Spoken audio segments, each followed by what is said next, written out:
Olá, um ótimo dia a todos. Eu me chamo Davi Rocha e minha dupla é Giovana Pereira, e nós estamos no segundo ano do ETIM Informática para a Internet e iremos apresentar um trabalho sobre cultura e ideologia na matéria de Sociologia no ano de 2021, com orientação do professor Eduardo Saul. O trabalho será estruturado nos seguintes tópicos: conceitos, trocas culturais e culturas híbridas, cultura erudita e cultura popular, tradições e símbolos, a ideologia, suas origens e perspectivas e a ideologia no cotidiano.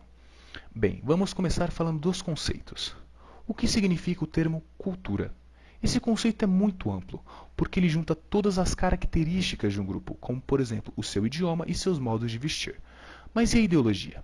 A ideologia significa um estudo das ideias, um conceito neutro, podendo ser bom ou ruim, mas isso depende bastante de quem está olhando. Mas e como diferenciar as duas? Bem, a cultura está muito ligada com o nosso cotidiano, ali na forma como nos expressamos no mundo. Já a ideologia representa o que acreditamos e o que nos leva a agir de tal forma. Olha o exemplo.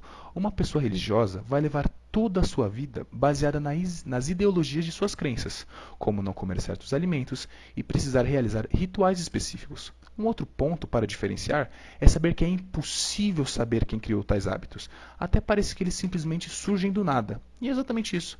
Os hábitos foram construídos de uma forma natural ao longo de um extenso período, e coisas que surgem atualmente farão parte da cultura da sociedade no futuro. Agora, a ideologia é totalmente o oposto. Ela é criada por uma ou um grupo pequeno de pessoas e então espalhada para as outras pessoas, que são induzidas a aceitá-la e a segui-la. Trocas culturais e culturas híbridas.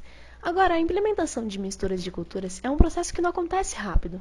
É através dos imigrantes ou colonizações que isso ocorre. Um grande caso é o Brasil, que tem uma grande diversidade cultural. Tanto é que é muito normal vermos comércios de asiáticos em nosso dia a dia, ou até mais profundamente, nossos costumes cotidianos são uma imensa mesclagem de diversas culturas do mundo. Nossas comidas, vocabulários, tradições e enfim. Nossa nação é conhecida como o país da miscigenação, onde séculos foram acolhidas populações de diversos países, raças e culturas. Dar as mãos aos colegas imigrantes não é apenas um ato de humanidade e amor, mas sim uma obrigação de todos nós. O que inicialmente começou com os costumes dos portugueses junto aos indígenas, ao longo dos anos se tornou uma amálgama de comportamentos, crenças, legados e mais. Um enorme exemplo é a pizza, uma comida que veio da Itália e faz parte do cardápio brasileiro. A palavra em si não possui tradução para o português, mas é muito comum no nosso dia a dia. Ou o clássico da capoeira, que ao mesmo tempo que é uma luta, é uma arte, uma dança. Em tempos de escravidão, escravos africanos que vieram ao Brasil dançavam ao som dos cantos deles para não criar suspeita. Porém, os espertinhos aproveitavam para treinar. Apesar de ter sido muito tempo proibida, hoje vemos crianças estudando, brincando ou treinando o que foi trazido de um passado aterrorizante, mas jamais esquecido. Ainda que traga tanta representatividade dos pretos, a capoeira nos ensina as artes marciais, tocar instrumentos musicais não convencionais e cantar. Que tradição global incrível! Cultura erudita e cultura popular. A cultura erudita é um jeito de se expressar artisticamente, usando técnicas mais elaboradas que na época eram feitas dentro da elite. Por ter vindo ali da Europa, é vista por outros povos como uma arte superior. Afinal de contas, elas foram trazidas pelos colonizadores e forçadas nos nativos. Mas como que ela surgiu? Lá também na Europa, no século XVIII e XIX, ela era vista como vinda ali da Grécia e da Roma antigas. O período clássico era muito bem caracterizado ali pela valorização da forma e da perfeição, seja nas produções artísticas, textuais, teatrais, musicais ou até mesmo plásticas.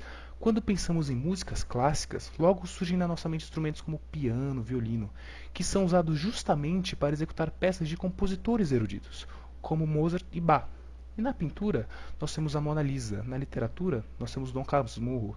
Na ópera, o Fígaro, que são grandes exemplos dessa cultura.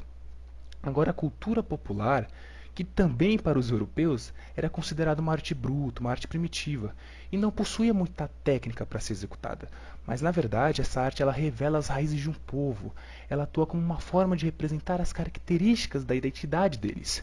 Ela abrange a literatura, a culinária, a música, as festas populares, a religiosidade e vários outros. No Brasil, alguns exemplos mais conhecidos são a literatura de cordel, as cantigas, a mitologia indígena, as danças típicas e ritmos musicais como o samba e o frevo.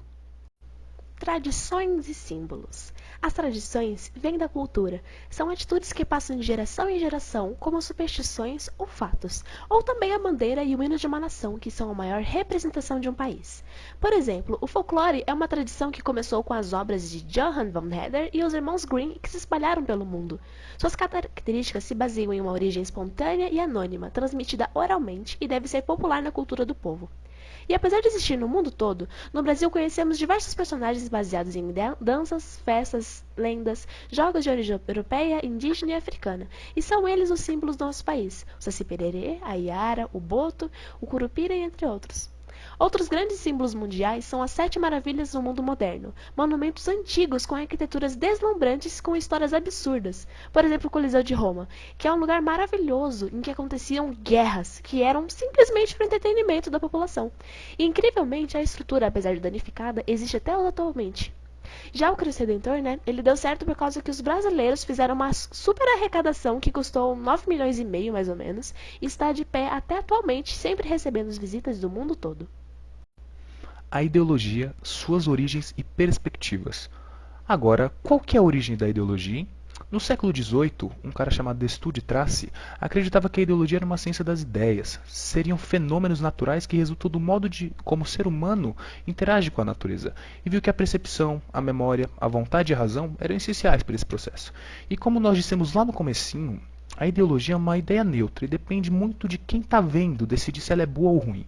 E se formos olhar a versão clássica da ideologia, que é a versão de Destutt, são ideias que são baseadas nas necessidades do homem, do modo que, encontrando um jeito de as suprir, fazem-o ser facilmente controlados. E também temos a percepção do imperador Napoleão Bonaparte, aquele francês, que tomou posse do conceito para atacar seus oponentes. Em um discurso, ele fez entender que o termo ideologia se referia a eles, chamando-os de metafísicos sem nenhuma conexão com a realidade. E é nesse ponto que chegamos à visão crítica da ideologia. E para isso, precisamos falar da visão de Marx a respeito. Para ele, a ideologia era uma forma dos burgueses controlarem o proletariado e manter o capitalismo sempre no topo. Toda a base para tais atos de dominação era apoiada pelo Estado, seja na política, na cultura e na religião, deixando os trabalhadores mais suscetíveis a tal dominação. E ainda dizia que toda forma ideológica tinha como objetivo deixar os interesses burgueses sobre os pobres como coisas corretas, coisas legítimas e coisas morais. A ideologia era o meio de acalmar as pessoas por uma ilusão, de que o capitalismo e a propriedade privada eram coisas justas. E por último, nós temos a visão de Louis Althusser, que aprimorou a ideia marxista, trazendo uma revolução dessas ideias. Para ele, a formação dessas ideias aparentam ser reais, mas deixam lacunas que criam brechas para uma falsa verdade. A ideologia no cotidiano. Pela ideologia ser um conjunto de ideias, algo que pode ser facilmente introduzido é a religião e a política. Por exemplo, a religião islâmica, que tem seu surgimento por Maomé, um profeta. Os muçulmanos no seu dia a dia são proibidos de consumir bebidas alcoólicas e a carne de porco, fora os casamentos, em que há um contrato de pagamento entre o pai e a noiva do pretendente, na qual o pai simplesmente vende a sua filha.